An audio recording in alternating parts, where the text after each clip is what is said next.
नमस्कार।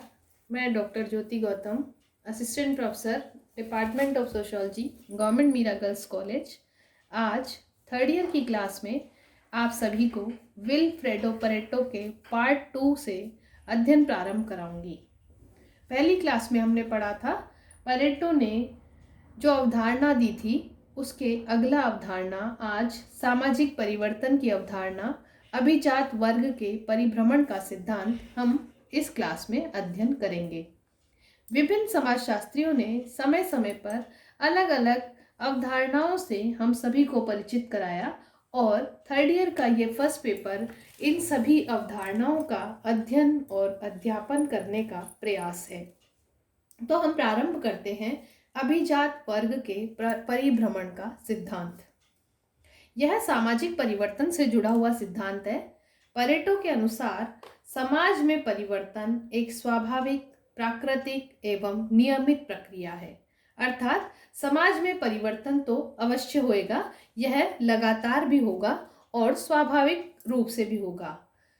इसी क्रम को, इसी बात को बताने के लिए उन्होंने विभिन्न पुस्तकों में विभिन्न अवधारणाएं अन्य भी दी थी। हम पहली क्लास में भी इनकी महत्वपूर्ण रचनाओं को समझ चुके हैं, पढ़ चुके हैं।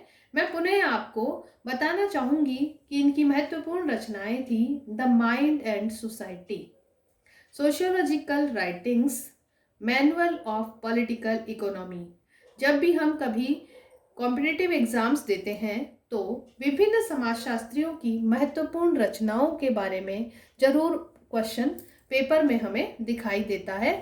तो जब भी हम अवधारणाओं की स्टडी करें तो उन समाजशास्त्रियों की पुस्तकों के नाम को भी अवश्य हमें जानना चाहिए और याद रखना चाहिए। अब हम अध्ययन शुरू करते हैं। परेटो के अनुसार मानव शारीरिक, बौद्धिक और नैतिक रूप से असमान होते हैं। संपूर्ण समाज में और इसकी अलग अलग श्रेणियों और समूह में कुछ लोग श्रेष्ठ अथवा अभिजन होते हैं और अनेक लोग जनसाधारण में आते हैं। तो परेटो का ये मानना है कि मानव असमान विशेषताओं को लेकर पैदा होते हैं और असमान विशेषताओं के साथ समाज में रहते हैं। जब ये असमानता पाई जाती है तो समाज में दो अलग अलग वर्ग बन जाते हैं, एक अभिजन वर्ग और एक जनसाधारण वर्ग।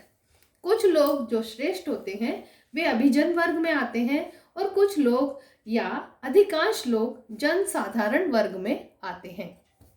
इसी को आगे उन्होंने अभिजन का परिभ्रमण नाम दिया।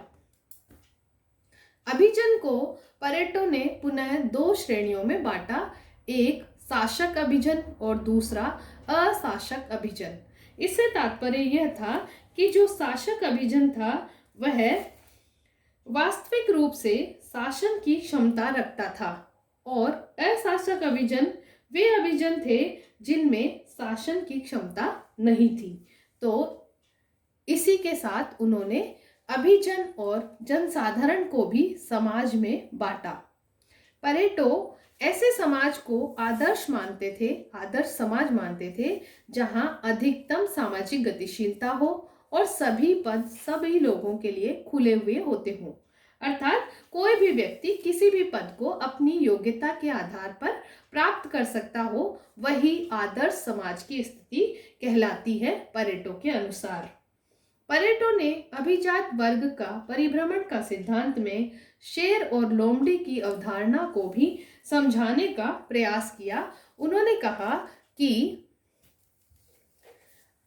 प्रत्येक समाज में और प्रत्येक काल में साधारणतया दो प्रमुख वर्ग होते हैं। प्रथम अभिजन वर्ग, उच्च वर्ग, और द्वितीय अभिजनेतर वर्ग, निम्न वर्ग।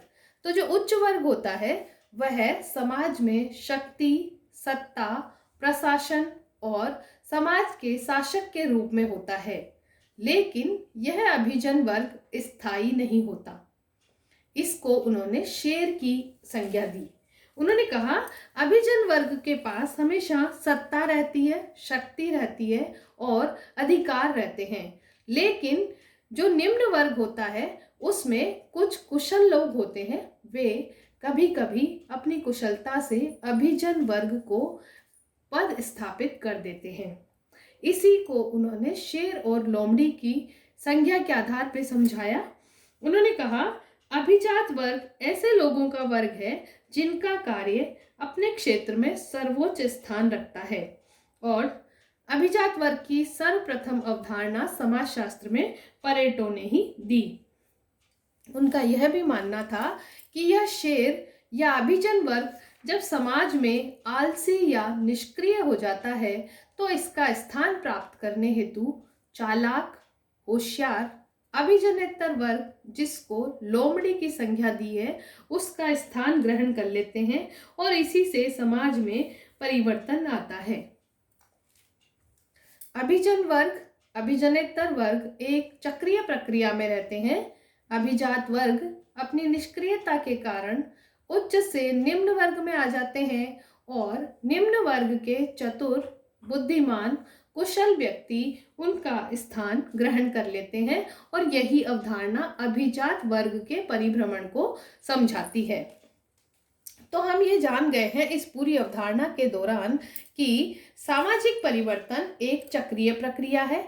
इसमें समाज में जो दो विभिन्न वर्ग पाए जाते हैं, अभिजन एवं अभिजनेतर वर्ग। अभिजन वर्ग को उन्होंने शेर की संज्ञा दी है और अभिजनेतर वर्ग को लोमड़ी की अवधारणा से संबोधित करने का प्रयास किया है। जब अभिजन वर्ग के लोग निष्क्रिय और आलसी हो जाते हैं तो जो अभिजनेतर वर्ग है, लोमड़ी, उनमें से जो कुशल और चालाक लोग हैं जिनको लोमड़ी कहा जा सकता है, वे उस स्थान को प्राप्त करने की कोशिश करते हैं और इसी से समाज में परिवर्तन आता है। यह एक चक्रीय अवधारणा के रूप में भी समझा जा सकता है। सामाजिक परिवर्तन के सिद्धांत दो रेखीय और चक्रीय में बांटे गए हैं। तो परेटो का अभिजात वर्ग का परिभ्रमण का सिद्धांत सामाजिक परिवर्तन का चक्रीय सिद्धांत के रूप में जाना जा सकता है। उन्होंने एक और बात बताई कि अभिजात वर्ग के लोग रूढ़िवादी विचारधारा के होते हैं, अनुदार होते हैं। ये लोग अपने परिवार, राष्ट्र, जाति, नगर आदि के प्रति बहुत अधिक निष्ठावान होते हैं। इनके व्यवहार में देशभक्ति एवं धार्मिक उत्साह देखा जा सकता है। ये सामाजिक जड़ता और स्थायित्व का प्रतिनिधित्व करते हैं, जबकि अभिजनेतर वर्ग, इनमें संयोजन की विशेषताएं पाई जाती हैं। इस वर्ग के लोग पद्धति निर्माण के कार्य में चतुर, जोड़ तोड़ बिठाने में अग्रणी होते हैं। ये लोग समाज में परिवर्तन की प्रक्रिया को प्रारंभ करने में अग्रणी होते हैं। समाज में परीक्षण करना इनका स्वभाव होता है। ये लोग अस्थिर प्रवृत्ति के और निष्ठावान होते हैं और समाज में परिवर्तन लाने के लिए उत्तरदायी होते हैं। तो इस प्रकार मुझे लगता है आपने परेटो द्वारा दिए गए अभिजात वर्ग के परिभ्रमण के सिद्धांत को समझ लिया होगा। यह सामाजिक परिवर्तन का चक्रीय सिद्धांत है और इसमें समाज को दो वर्गों में बांटकर समाज में परिवर्तन की प्रक्रिया को समझाने का प्रयास किया है। Thank you very much.